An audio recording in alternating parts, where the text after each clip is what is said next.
জিন্দাবাদ জিন্দাবাদ। যে ধাপ্পাবাজি এই চাকরি চলে গেছে ৬০,০০০ শিক্ষকদের, আজকে যারা শিক্ষক তারা গাছের তলায় আর যারা মূর্খ তারা চেয়ারে বসে আছে।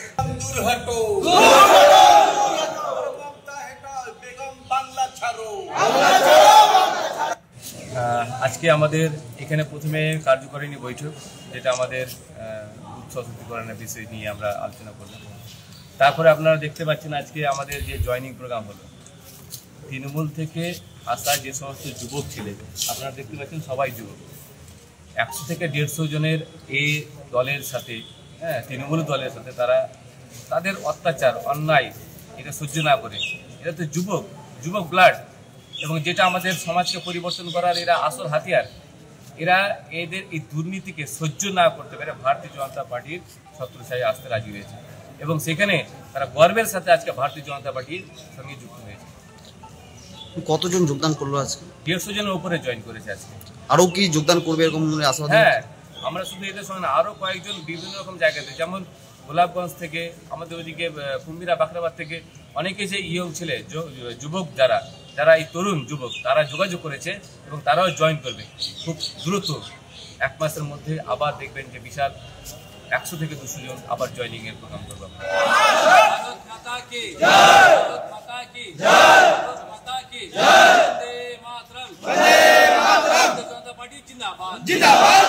যে ধাপ্পাবাজি এই চাকরি চলে গেছে ৬০,০০০ শিক্ষকদের, আজকে যারা শিক্ষক তারা গাছের তলায় আর যারা মূর্খ তারা চেয়ারে বসে আছে।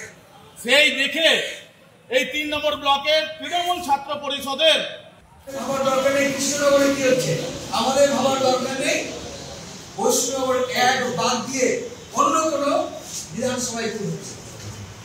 শুধু বৈষ্ণনগর বিধানসভার ১ নম্বর মণ্ডল এবং আমার যে শক্তি কেন্দ্র, আমার যে বুথ, আমার যে দায়িত্ব আমাকে দিয়েছে, আমি শুধু সেইটুকু দায়িত্ব যদি পালন করতে পারি, তাহলে আমরা এই বিধানসভাকে জিতবই।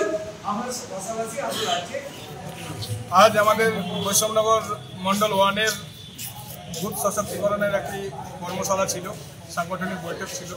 সেই সাংগঠনিক বৈঠকের পর আমাদের কালিয়াচক ৩ নম্বর ব্লকের ছাত্র পরিষদ থেকে ছেড়ে আসা ছাত্র পরিষদের পুরো টিম, যারা পদাধিকারী ছিলেন, তৃণমূল ছাত্র পরিষদের প্রেসিডেন্ট গৌরব মণ্ডল সহ একাধিক পদাধিকারী কালিয়াচক ৩ নম্বর ব্লকে, তারা আজকে বিজেপির আদর্শে, ভারতীয় জনতা পার্টির আদর্শে, মোদিজির আদর্শে, মোদিজির বিকশিত ভারত, উন্নত ভারত, এই সমস্ত কিছু আদর্শে অনুপ্রাণিত হয়ে ভারতীয় জনতা পার্টিতে যোগদান করবে। আজকে তৃণমূল ছাত্র পরিষদের সভাপতি গৌরব মণ্ডলের হাত ধরে আনুমানিক ১০০ জন কার্যকর্তা, যারা এতদিন তৃণমূল ছাত্র পরিষদে ছিলেন, তৃণমূল ছাত্র পরিষদের বিভিন্ন পদাধিকারী ছিলেন, তারা এখানে এসছেন। তাদের একাধিক জনের সঙ্গে কথা বলে যেটা এসছে, ওনারা দেখেছেন ২০১৪ আগের ভারতবর্ষকে, আর এই ২৬ জন হিন্দুকে পহেলগাঁওয়ে যে হত্যা করা হলো, তার বিনিময়ে যে অপারেশন সিন্দুর হলো, ২০১৪ শক্তিশালী ভারতবর্ষ, নরেন্দ্র মোদীর ভারতবর্ষকে ওনারা দেখেছেন। ২০১৪ আগের ভারতবর্ষকে দেখেছেন, আর ২০২৬-এর ভারতবর্ষকে দেখছেন, ২৫-এর ভারতবর্ষকে দেখছেন। এই অপারেশন সিন্দুরের অনুপ্রাণিত হয়ে এছাড়াও একাধিক ক্রাইম ওনারা দেখেছেন, একাধিক দাঙ্গা ওনারা দেখেছেন। ধুলিয়ান থেকে শুরু করে, মোথাবাড়ি থেকে শুরু করে, ডোমকল থেকে শুরু করে একাধিক দাঙ্গা। ইভেন তৃণমূলের নেতাদের বাড়বাড়ন্তে একজন পুলিশ অফিসারও বাদ যায় না, যার জন্য তৃণমূল ছাত্র পরিষদের সমস্ত আজকে সক্রিয় কর্মী, সক্রিয় পদাধিকারী, তারা দলটাকে পরিত্যাগ করে ভারতীয় জনতা পার্টির আদর্শে অনুপ্রাণিত হয়ে উন্নত ভারত গড়ার লক্ষ্যে মোদিজির আদর্শে অনুপ্রাণিত হয়ে ভারতীয় জনতা পার্টিতে যোগদান করবে। দাদা, আপনার নামটা বলবেন? অমরনাথ ঘোষ, বৈষ্ণবনগর মন্ডল 1-এর সভাপতি।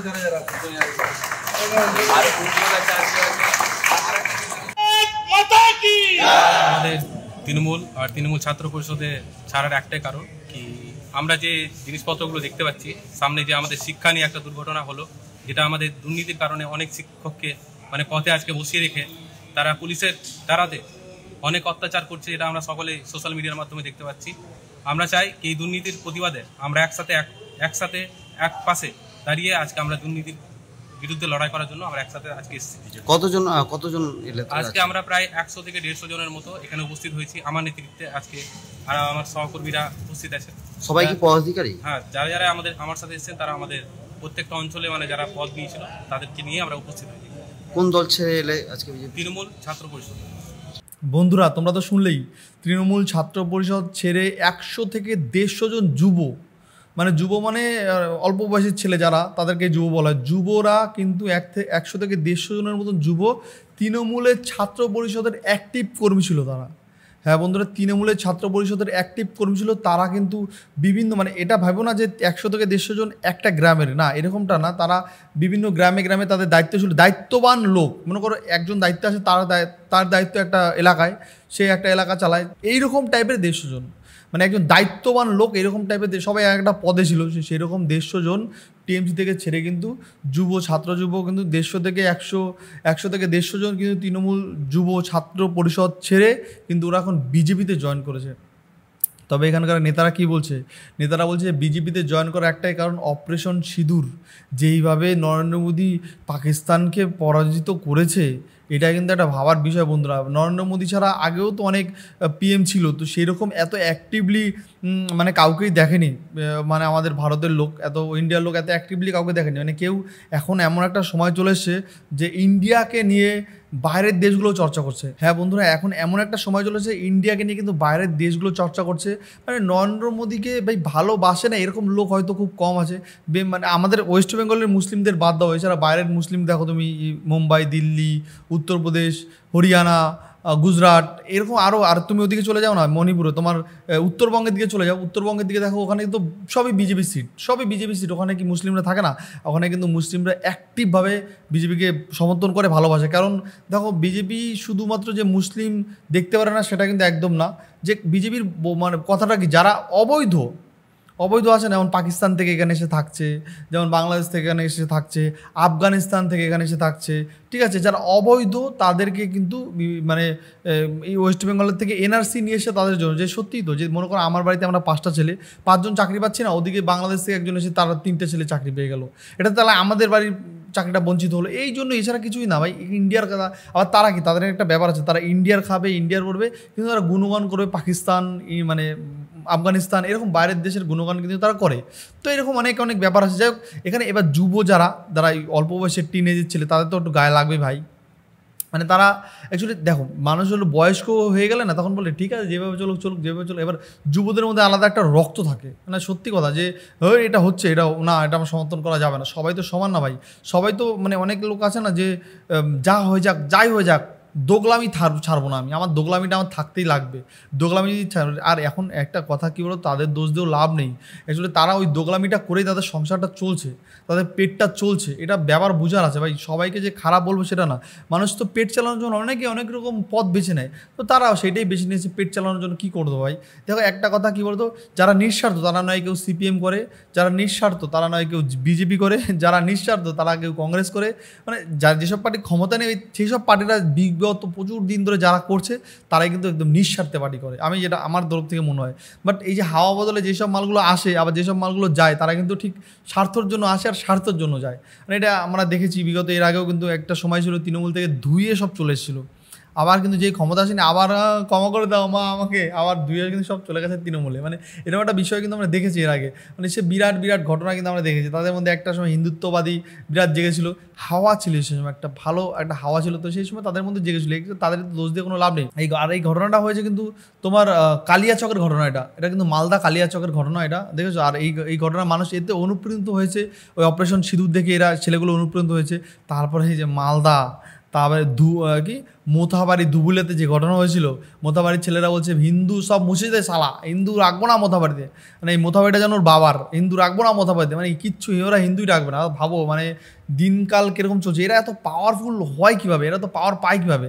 তারপরে দেখো ওই মালটা জেলে ঢুকেছে, মোথাবাড়ির যে মালটা বলেছে হিন্দু মুছে দেবো, হিন্দু রাখবো না মোথাবাড়িতে, তার কিন্তু এখন আর কোনো খবর নেই। কী হয় জানো তো এদের, আমি বলেছি এদের কী হয়, এরা বিগত একটা দাঙ্গা করে, হিন্দু মুসলিমের মধ্যে একটা দাঙ্গা লাগায়। দেখো সব মুসলিম যে খারাপ সেটা বলবো না, আমার এরকম প্রচুর পরিচিত মুসলিম আছে যারা সত্যিই খুব ভালো, মানে দেখো ব্যাপারটা হলো হিন্দু মুসলিমের মধ্যে একটা দ্বন্দ্ব তো আছে, কিন্তু দেখো সব মানুষ তো সমান না। অনেক মুসলিম আছে তারা সত্যিই খুব ভালো, তারা বিষয়টা বোঝে, সবাই মূর্খর মতন করে না তারা। জানে সব একটা কথা কি জানো তো, সবার শেষে কিন্তু সবাই মানুষ আমরা। সবার শেষে দেখো তুমি সবগুলো সাইড রেখে দাও, একটা কথা তুমি ভাবো যে তুমি আজকে যদি মরে যাও, বা কালকে যদি তুমি মনে করো আজকে যদি তুমি মরে যাও, তোমার কি থাকবে? তুমি মরে গেলে চলে গেলে পৃথিবী থেকে, পৃথিবী ছেড়ে চলে গেলে, তোমার কিন্তু আর কোনো পৃথিবীতে দাম নেই। তবে সেটাই তো, এরকম প্রচুর মুসলিম আছে যারা ভালো, যারা বোঝে, আর যারা অশিক্ষিত মূর্খ গাবার মুসলিম আছে, যেগুলো এই যে মোথাবাড়ির কেস, এরা জানে, এদের আগে থেকে সেটিং থাকে, এদের জানো তো কী হয় আমি বলেছি, এরা অ্যাকচুয়ালি এরকম একটা দাঙ্গা করবে, দাঙ্গা করার পরে পুলিশ এদেরকে সাময়িক কিছু দিনের জন্য তুলে নিয়ে যাবে, মানে সাময়িক কিছু ঘন্টার জন্য তুলে নিয়ে যাবে। তুলে নিয়ে যাওয়ার পরে আবার ওই কোর্ট থেকে বেল পেয়ে যাবে, মানে থানা থেকেই নেতা গিয়ে ফোন করে দেবে ছেড়ে দে। ওই মিডিয়া কিন্তু ওইটুকু সময় কভার করছে, বাট মিডিয়া তারপরে কী হচ্ছে সেটা কিন্তু মিডিয়ার কাভার করতে যায়নি, মানে যায় না, বেশিরভাগ ক্ষেত্রে যায় না, আর দেখাও হয় না তারপরে কী হলো। তো এটাই, এইভাবে ওরা আবার ছাড়া পেয়ে যায়। আবার কি যারা যদি বিরোধীও করা হয় তাহলে কিন্তু তাদের আর ছাড়া নেই ভাই। বিরোধীরা হলে তারা কিন্তু, যদি বিরোধীরা কোনো কিছু এরকম করে থাকে বা হিন্দু মুসলিমের দাঙ্গা লাগিয়ে থাকে, তাদের কিন্তু ছাড়ে না খুব একটা।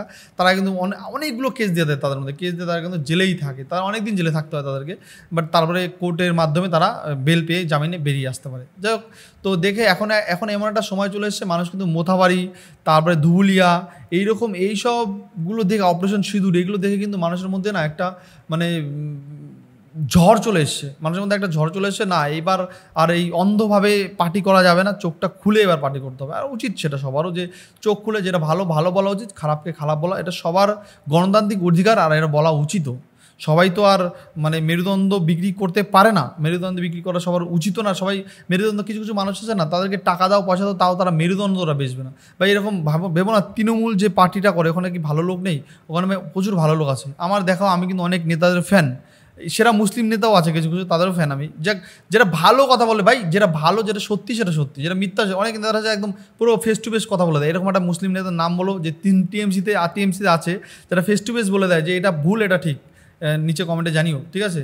তো আমি জানি এটা ভাবছো, অনেকে ভাববে যে মুসলিম নেতা, হ্যাঁ আছে ভাই, এরকম অনেক নেতা আছে। আমি পলিটিক্স অনেক দিন ধরেই ফলো করি, তো দেখে আমার এটা হলো আমার পার্সোনাল ওপিনিয়ন, যে এরকম অনেকেই আছে যে টিএমসি পার্টি করলে যে সবাই খারাপ হয় তা না। তো অনেকে আছে নেতারা, তা সত্যিই খুব ভালো নেতা এখনও আছে, সব পার্টিতেই আছে, কম বেশি খারাপ, সব খারাপ ভালো নিয়ে একটা পার্টি তৈরি হয়। যাক, এবার এই নেতাদের বক্তব্য কি, তারা এই ইয়ং ছেলেরা এসে তারা উন্নত ভারত, উন্নত ওয়েস্ট বেঙ্গল গড়বে, দেশে তোমার কোনো রকম দুর্নীতি চলবে না, দেশের কোনো রকম দুর্নীতি। তারপরে আর একটা কথা কি বলেছে দেখেছো, বলছে যারা শিক্ষিত তারা বসে রাস্তায়, আর অশিক্ষিত মূর্খ বসে চেয়ারে। এটা কিন্তু কথাটা হাস্যকর হলেও বাস্তব সত্যি কথা ভাই। তোমাদের কি মনে হচ্ছে এই নিয়ে মন্তব্য তোমরা জানো। আর এরকম যদি তৃণমূলের ঝড়, এরকম যদি ভাঙন আমরা দেখতেই থাকি, তাহলে কিন্তু ভাই আমরা কিন্তু 26-এ বিজেপি আসার একটা বিরাট চান্স আছে। আর বিজেপি যদি 26 সত্যিই চলে আসে, তাহলে দেখবে তৃণমূলের 26-এ যখন বিজেপি যদি চলেও আসে, তাহলে দেখবে তৃণমূল থেকে হুর মুড়িয়ে নেতা এমপিরা আবার বিজেপি জয়েন করবে, হুর মুড়িয়ে মানে লাইন দিয়ে জয়েন করবে তখন নেতা এমপিরা বিজেপিতে, বুঝতে পারছো? এরকম একটা বিষয় কিন্তু হবে। তোমরা কতটা একমত আমার কথায়, বা তোমাদের কি মনে হচ্ছে, তোমাদের কি মতামত, সেটা কিন্তু তোমরা কমেন্টে জানাতে পারো। কমেন্ট বক্স তোমাদের জন্য সর্বদা খোলা আছে। আর তোমরা কী টাইপের ভিডিও দেখতে চাও, কী রিলেটেড ভিডিও দেখতে চাও, সেটাও কিন্তু তোমরা কমেন্টে জানিও। তবে আজকে মতো ভিডিওটা এখানেই শেষ করছি। নেক্সট আবার তোমাদের সঙ্গে দেখা হচ্ছে। Bye bye.